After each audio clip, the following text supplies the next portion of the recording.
budaya positif. Iya Pak. Jadi di sini saya sudah membuat tujuannya apa.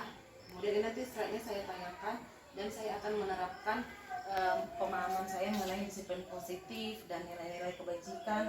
Bukan hanya itu saja Pak, banyak lagi materi tentang 5 kebutuhan dasar manusia sehingga kita bisa mengerti apa saja sih yang sebenarnya dibutuhkan oleh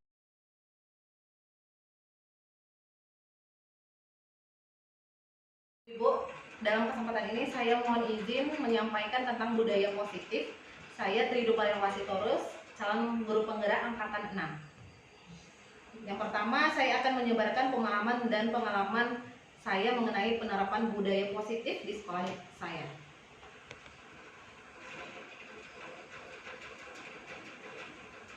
Oke, kita perlu tahu apa itu disiplin positif dan nilai-nilai kebajikan. Nah, ketika mendengar kata disiplin, apa yang terbayang di benak kita Bapak Ibu? Waktu, apalagi aturan benar. Banyak sekali disiplin itu menjadi seperti hukuman ya, seperti aturan, seperti aturan bagaimana kita harus berbuat. Ternyata disiplin itu bukan seperti itu Bapak Ibu.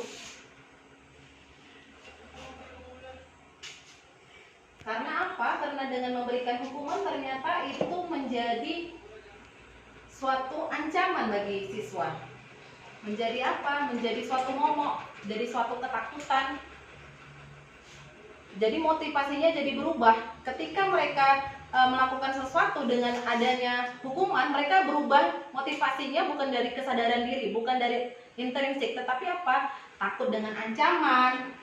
Baru apa lagi? Misalnya dia pengen dipuji oleh guru. Tetapi disiplin positif bukan seperti itu Bapak Ibu. Nah, di samping disiplin positif ada nilai-nilai kebajikan yang memang sudah akrab di telinga kita, yaitu profil pelajar Pancasila. Oke. Sebelum menerapkan disiplin positif, kita harus tahu dulu karakteristik kebutuhan dasar manusia. Ternyata kebutuhan dasar manusia itu bukan hanya primer, sekunder, apalagi tersier. Ada 5 kebutuhan dasar manusia, termasuk anak didik kita. Yang pertama apa? Bertahan hidup. Yang kedua, kesenangan. Yang ketiga, cinta dan kasih sayang. Keempat, penguasaan, dan kelima, kebebasan. Nah, teori Maslow ini. Iya, benar sekali, teori Maslow. Jadi artinya kita harus tahu apa sih kebutuhan dasar yang harus dipenuhi siswa ini.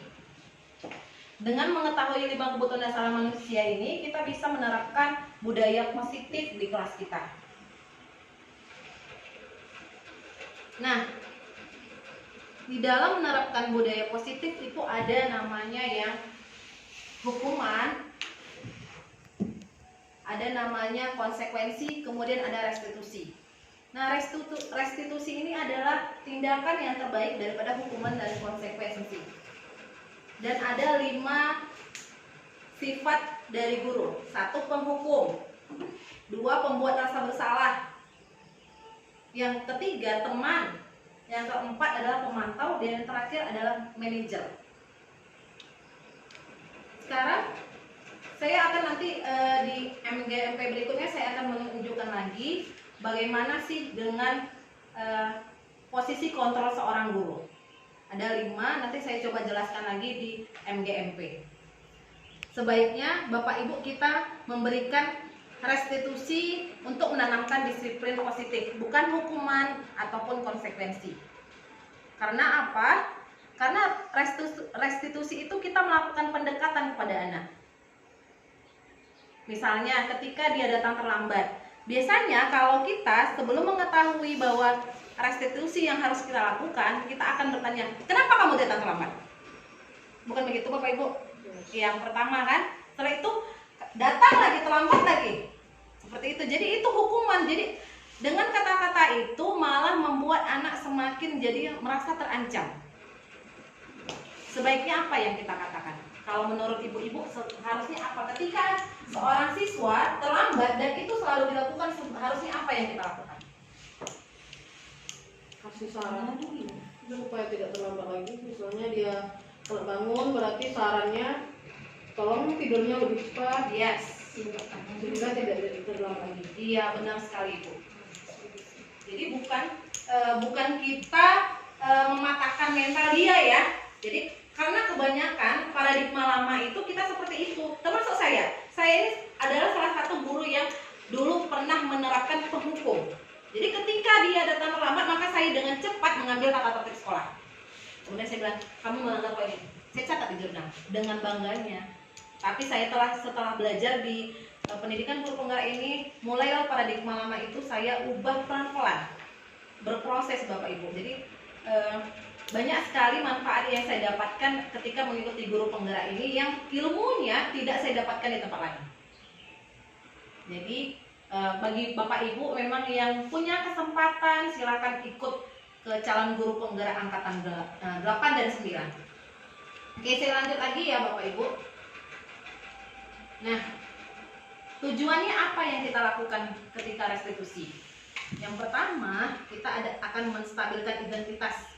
Kita pastikan dulu, kita sampaikan ke anak. Misalnya ketika dia datang terlambat, maka kita bilang, ibu tahu kamu sering melakukan kesalahan ini, sering datang terlambat. Tidak apa-apa, tetapi tanyakan lagi, bagaimana seharusnya yang kamu lakukan? Nanti mungkin dia akan mengatakan nggak tahu. Kebanyakan gitu ya, nggak tahu. Masa kamu nggak tahu kalau kamu datang terlambat itu harusnya bagaimana? Saya pasti dihukum, Bu. Iya, ibu ini bukan menghukum kamu, tapi ibu menanyakan, kenapa kamu bisa terlambat lagi? Baru dia cerita. Itu kita memang harus lebih sabar, lebih mengontrol emosi. Jadi kebanyakan kita belum punya ilmu itu, belum punya kemampuan itu. Jadi sama-sama kita belajar berproses. Bahwa anak-anak itu untuk dituntun, bukan untuk dituntut. Ya Bapak Ibu ya. Nah, setelah itu saya pernah melakukan praktek segitiga restitusi. Ini sepertinya videonya kalau di sini nggak muncul ya, kalau PDF ya. Oke, ini Fajar. Saya udah izin sama Fajar itu, saya udah buat video dan buat di YouTube. Fajar ini adalah kasusnya dia memerlukan 5 kebutuhan dasar manusia. Jadi semuanya dia perlu. Kebutuhan bertahan hidup, kasih sayang, kesenangan, penguasaan. Jadi memang semuanya, jadi anak-anak seperti ini saya bukakan aja Fajar ini, saya udah izin memang sama Fajar ini, saya sampaikan di YouTube dan sangat bersyukur sekali saya bisa menemukan pembelajaran ini. Ada perubahan sedikit demi sedikit. Walaupun dia tidak langsung berubah seperti anak yang lain, tetapi dia sudah mau melaporkan, ibu, hari ini saya nggak datang terlambat. Terus dia bilang, ibu tadi malam saya tidur jam 11. Biasanya jam berapa? Jam 3. Oke, bagus. Itu sudah membuat saya bangga gitu, masa wah ada perubahan. Tapi nanti misalnya dia pergi lagi, cabut lagi, saya panggil lagi. Padahal saya bukan wali kelasnya, saya panggil lagi. Fajar, kenapa kamu cabut tadi begini bu, dia cerita. Jadi saya kembali lagi, harusnya bagaimana Fajar, keyakinan kamu harusnya bagaimana. Nah, jadi memang dia jatuh bangun, sama kayak kita belajar kadang semangat 1000%. Tiba-tiba nanti muncul lagi, aduh udah malas lah, udah capek, udah bosan. Tapi itu guru memang harus belajar sepanjang hayat. Memang harus belajar. Karena apa? Guru ini, pendidikan ini, ilmu ini, dia tidak statis, tapi dia berkembang sesuai dengan perkembangan zaman. Jadi kita guru harus mengikuti kodrat zaman. Kita nggak boleh ketinggalan dengan zaman ini.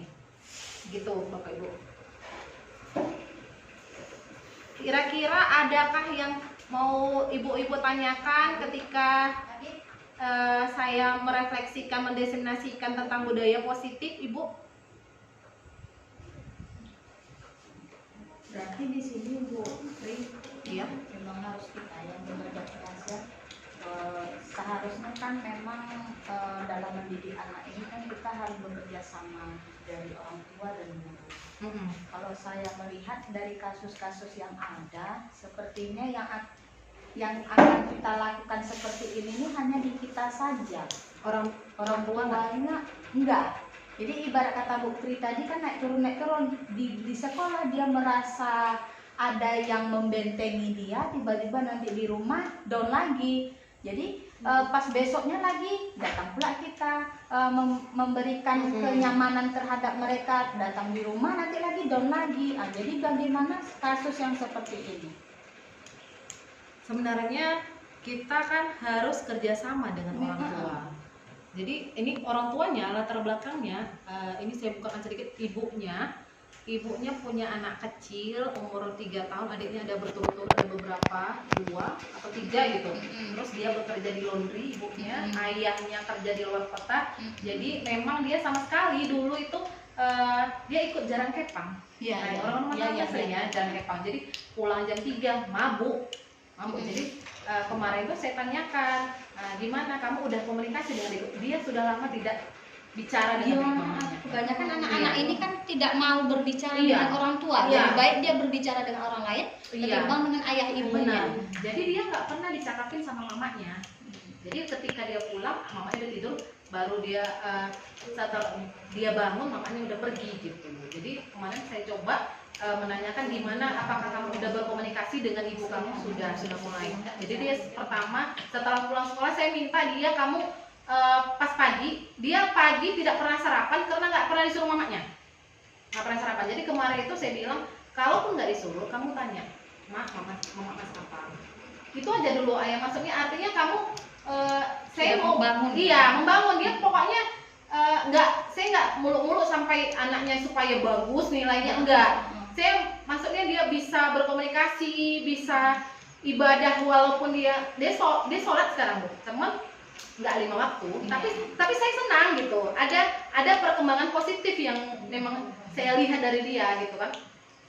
Kalau ibu ke SMP 9, tanyalah namanya Fajar tuh terkenal tuh. Terkenal, nanti kalau ke MGMP ya, tanyalah. Dia terkenal itu, gimana sifatnya, gimana semuanya.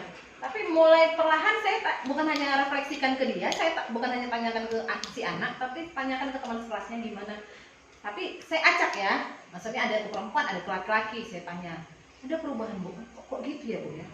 Oh iya, ada perubahan ya gitu. Jadi ada, maksudnya artinya saya senang aja gitu, ada perubahan walaupun kecil sekali gitu.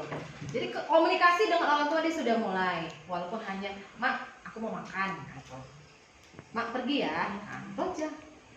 Karena memang benar-benar kalau kita analisa ada anak memang satu-satu yang memang dia membutuhkan 5 kebutuhan dasar. Itulah yang memang tingkahnya yang over-over itu. Iya. Makanya di situ yang perlu kita pelajarin, apa sih 5 kebutuhan dasar? Bagaimana sih seharusnya kita yang lakukan gitu kan? Karena saya pengalaman pribadi aja lah. Saya kelas 7 dan 8, saya just deal. Saya bilang, kamu tuh begitu. Tapi makanya dia heran, Bu Tri, kenapa Bu Tri sekarang nggak marah-marah lagi sama saya?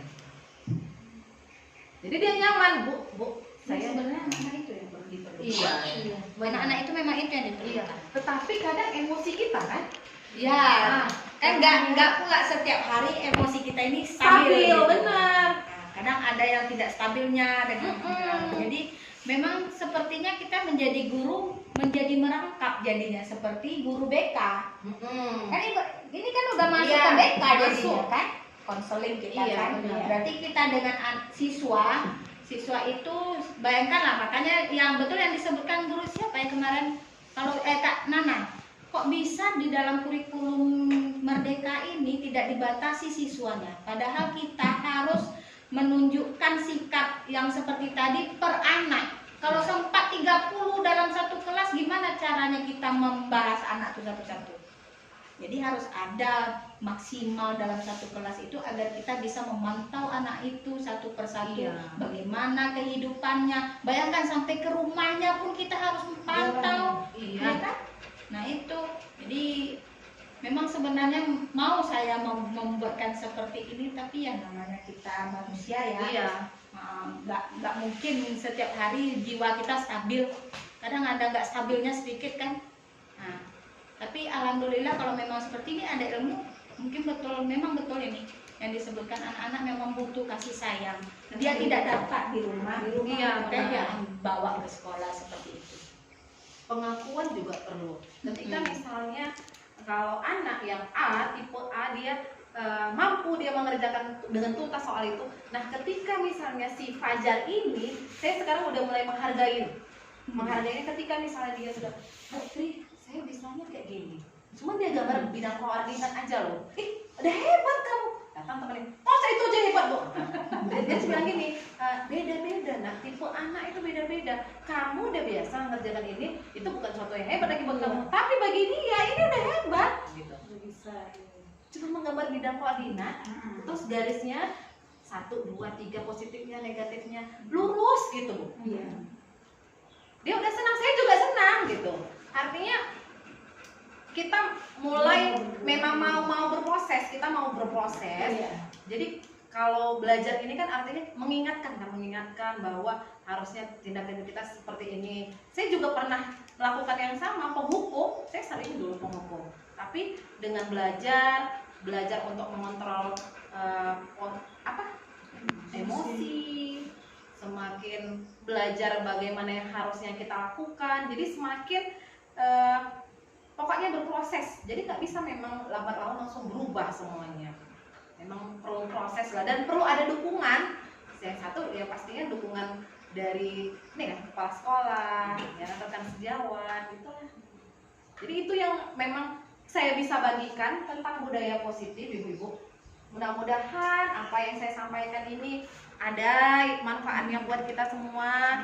Dan nanti saya izin juga di MGMP nanti akan menyampaikan 5 posisi kontrol tentang guru. Ada kita nanti di situ nanti saya kasihkan kuesioner juga. Di mana sih sebenarnya posisi kita yang selama ini?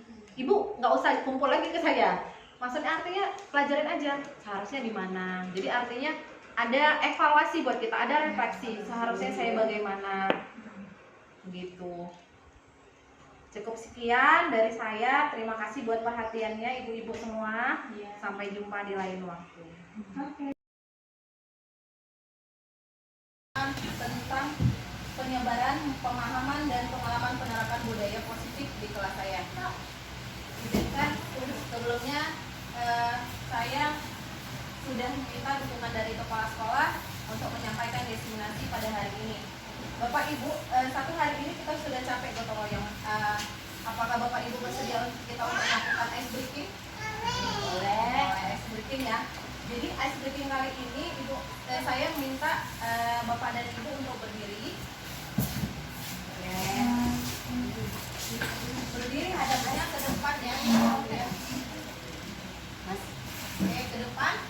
Kemudian ketika saya katakan maju, Ibu pasti maju. Ketika saya mundur, katakan mundur, Ibu pasti mundur. Oke, kita coba ya. Oke, maju. Maju, mundur. Mundur. Oke, paham ya instruksinya ya? Oke, baik. Nah, kali ini saya meminta Bapak dan Ibu mengatakan maju, tetapi melakukan mundur. Gitu. Jadi kalau saya katakan maju, Ibu katakan maju, tapi lakukan mundur. Oke, sudah ngerti ya? Oke, yuk kita mulai ya, Bapak Ibu ya. Oke, maju. Katakan maju, tapi lakukan mundur. Oke, mundur. Bukan maju, tapi mundur, tapi lakukan kebalikan. Oke, ayo. Lapar lagi ya. Oke, ini kita kurang fokus mungkin karena lapar ini. Iya. Sudah jam 1 ya. Oke, maju. Maju, mundur. Maju. Mundur, lebih cepat lagi. Mundur.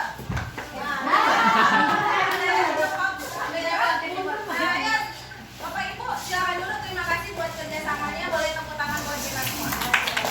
Oke, jadi dari sini kita belajar melakukan seperti ini. Ternyata apa yang kita ucapkan kalau tidak sesuai dengan hati dan pikiran kebiasaan kita, malahan jadinya tidak cocok ya. Oke, saya izin menyampaikan pemahaman dan pengalaman penerapan budaya positif. Nih, saya didampingin oleh Bapak Imam Fahri sebagai pengajar praktik yang kemarin sudah datang, dan ini adalah Bapak Muhammad Amin sebagai fasilitator dari Sulawesi Selatan. Nih, tujuannya apa? Tujuannya ketika saya menyampaikan ini adalah kita dapat menerapkan konsep inti dari modul budaya positif dan pemahamannya. Nah, pada hari Sabtu saya sudah meminta dukungan dari Bapak Haidar Anwar sebagai kepala sekolah dan beliau memberikan kesempatan buat saya melakukan destinasi pada hari ini. Bapak Ibu, yang mau saya sampaikan di sini adalah yang pertama, apa itu disiplin positif dan nilai-nilai kebajikan. Kalau bicara tentang disiplin, apa yang terbayang di pikiran kita? Tepat waktu, benar. Apalagi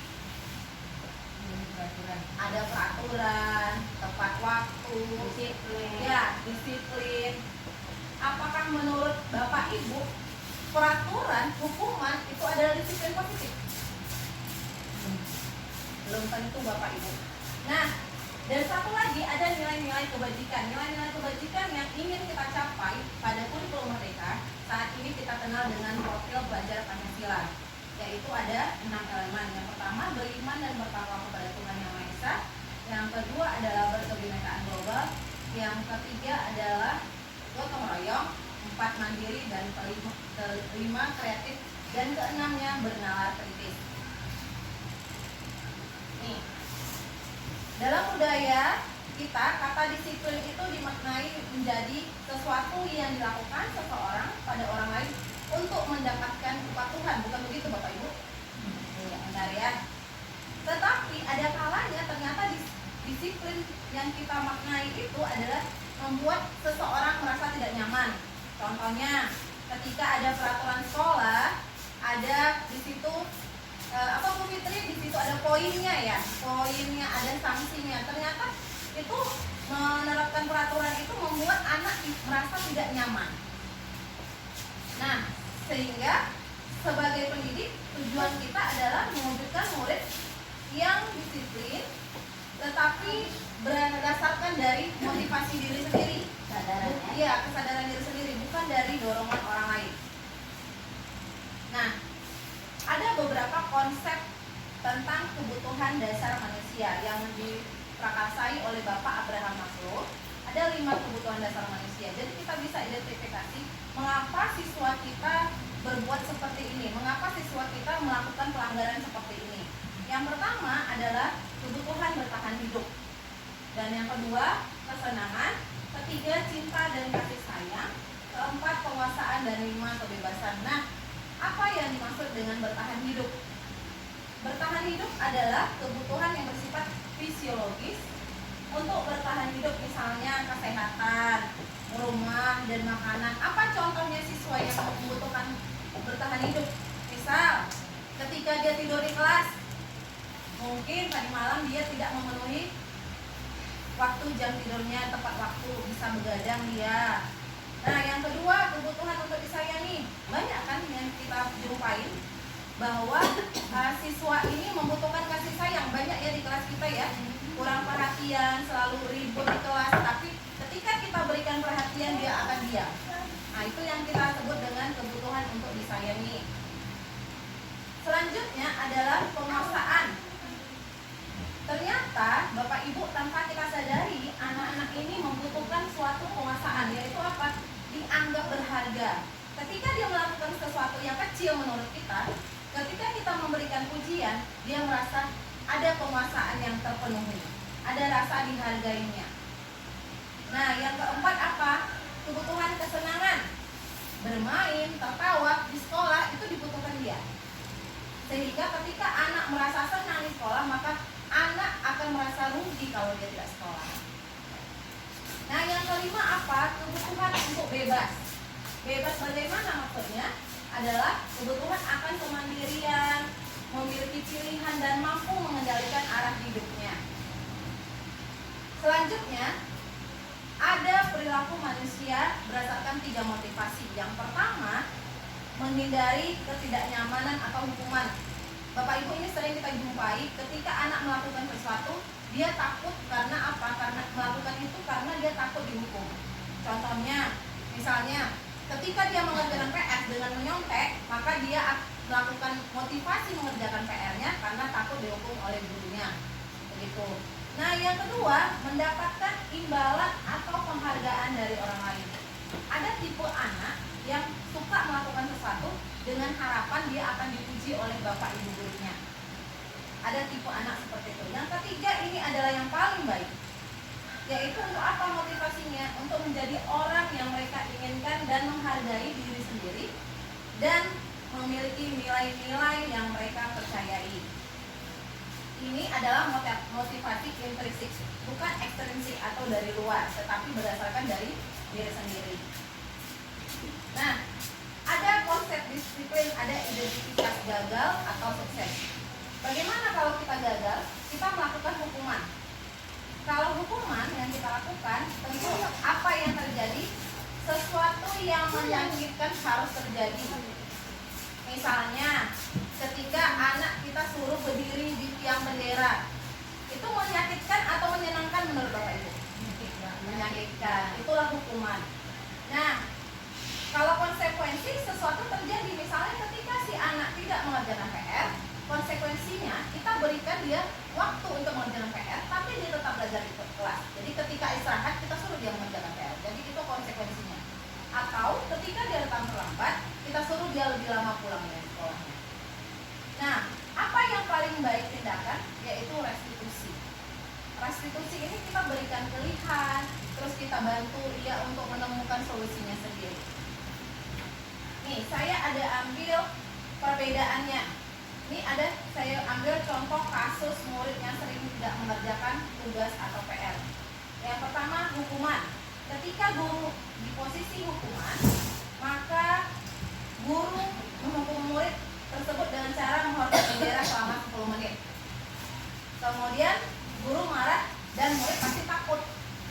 Nah, kalau konsekuensi bagaimana? Kalau konsekuensi, guru memberikan waktu untuk mengerjakan PR pada saat istirahat atau memberikan soal yang lain lagi.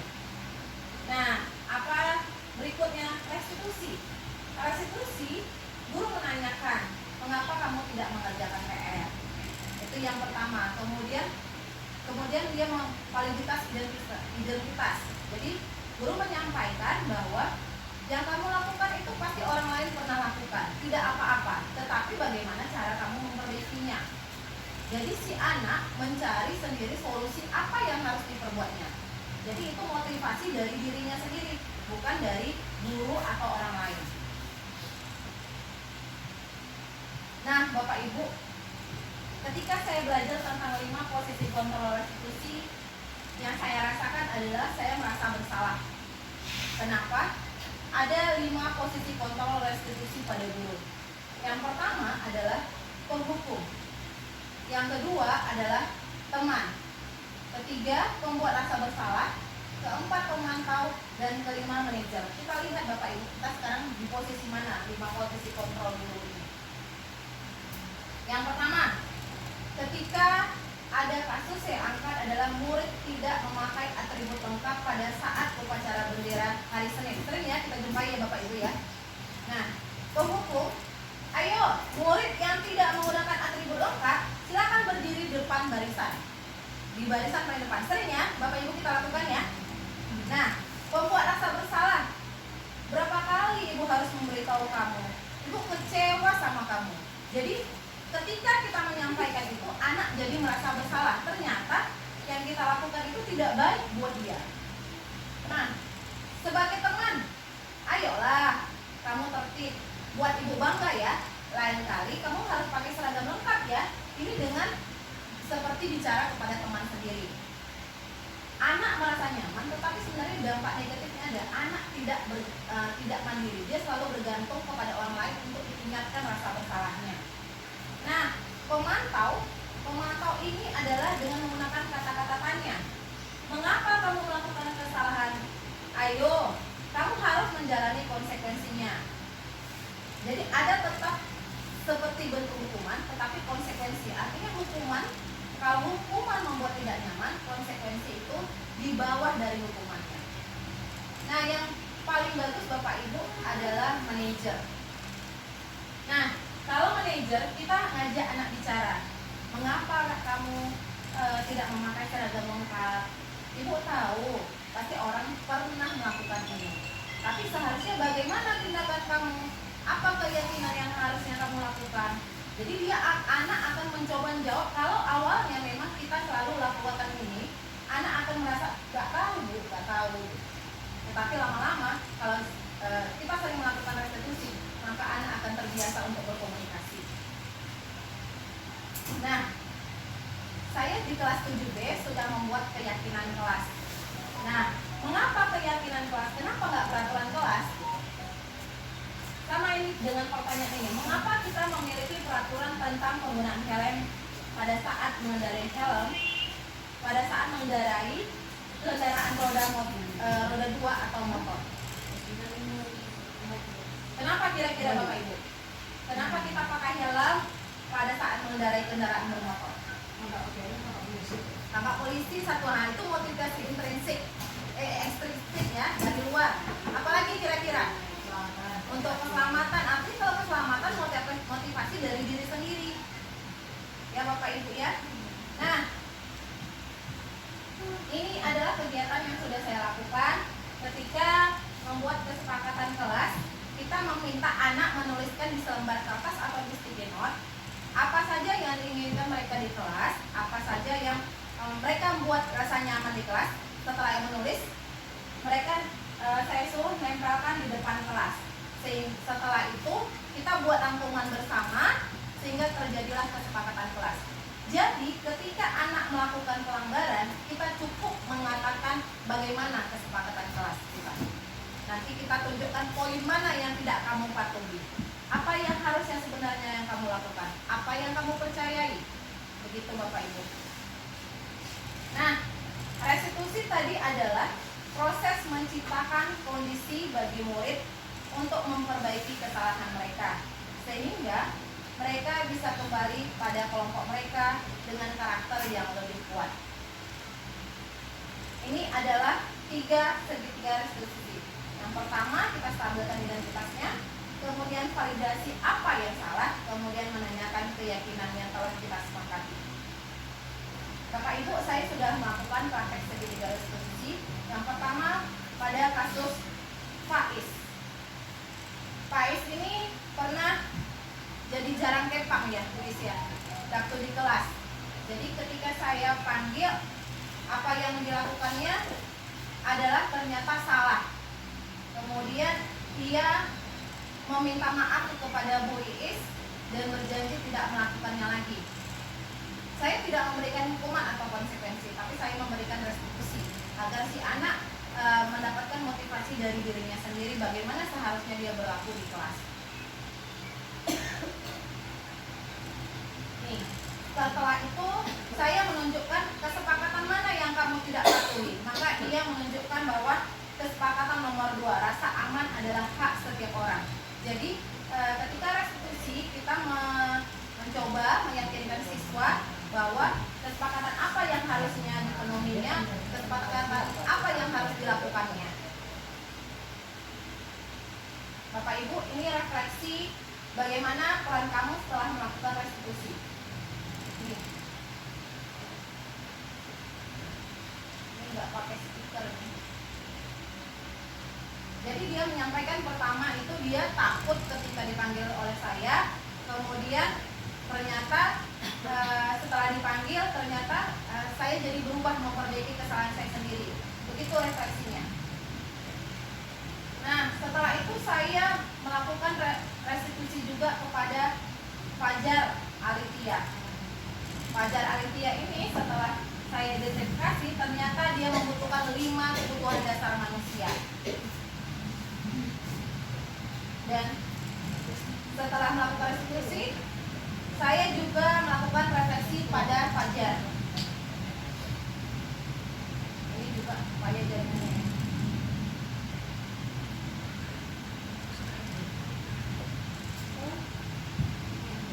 Fajar yang dulunya tidak mau berkomunikasi dengan ibunya, sekarang sudah bisa berkomunikasi dengan ibunya dan sudah melakukan sholat walaupun sholat gak 5 waktu. Itu yang perubahan dialami Fajar.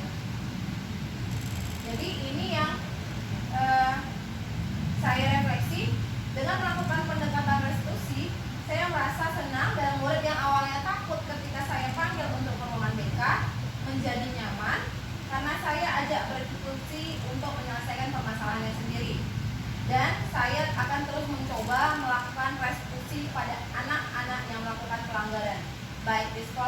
maupun di rumah saya sendiri. Baik Bapak Ibu, demikian destinasi penyebaran pemahaman tentang budaya positif. Ini referensi yang Fajar lakukan. Tidak kedengaran ya suaranya.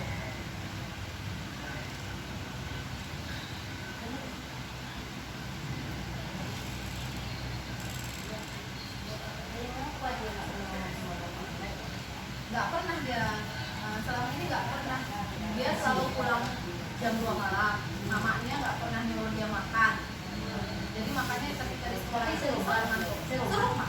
serumah dengan Fajar. Kurang komunikasi. Iya, ternyata setelah identifikasi dia membutuhkan 5 kebutuhan dasar. Dia butuh bertanido. Bertanidonya artinya dia makanannya nggak terpenuhi di rumahnya. Yang kedua, kasih sayang dia, ibunya perjajan, itu kurang kasih sayang, kurang perhatian. Yang ketiga itu Kak, kita nggak pernah mengakui walaupun dia salah, dia kita nggak pernah apresiasi gitu. Yang keempat itu Kak, perasaan pengakuan tadi. Baru yang kelima, rasa senang dia Kak. Makanya sekarang sudah ada perubahan sedikit, walaupun dia kadang hari ini sholat, kadang besok enggak. Tapi ada perubahan yang tadinya nggak sholat jadi sholat. Baru yang tadinya nggak bicara dengan ibunya, sekarang sudah berkomunikasi dengan ibunya. Dia kalau disuruh imam bagus. Iya. Sholat imam bagus. Ya apa namanya kalau bahasa tadinya pas mau lagi pas kita memang nggak mood ya memang nggak mood. Jadi di situ memang tugas kita ya Bu ya, untuk membantu anak-anak yang seperti itu kan. Imam pun malah yang anak cewek itu. Jangan si Fajar lagi imam lama katanya gitu.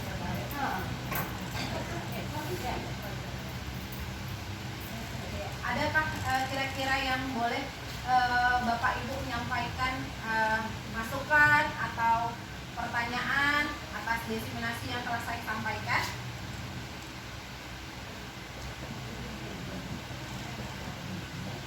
Ya, silakan Ibu Gus. Baik, saya dengan Ibu Gus Berni, Ibu Budaya Sejarah Islam Papua. Diseminasi yang dilakukan oleh Bu ini sangat bagus dan cukup bagus ya, karena itu juga bisa menambah feedback bagi kami ya, bagi kita guru, khususnya saya barangkali dalam menangani anak selama ini masih ada kekurangan di sini.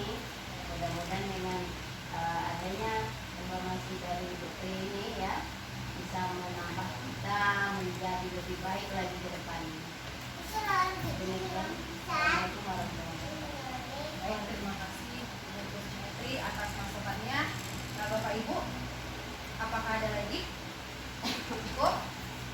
Terima kasih. Harapan saya ketika kita sama-sama mau menjadi guru yang belajar sepanjang hayat, kita mau sama-sama belajar untuk mendampingi murid-murid kita, menuntut murid-murid kita, bukan menuntut murid-murid kita.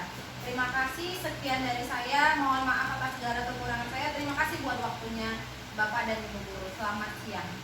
Selamat siang.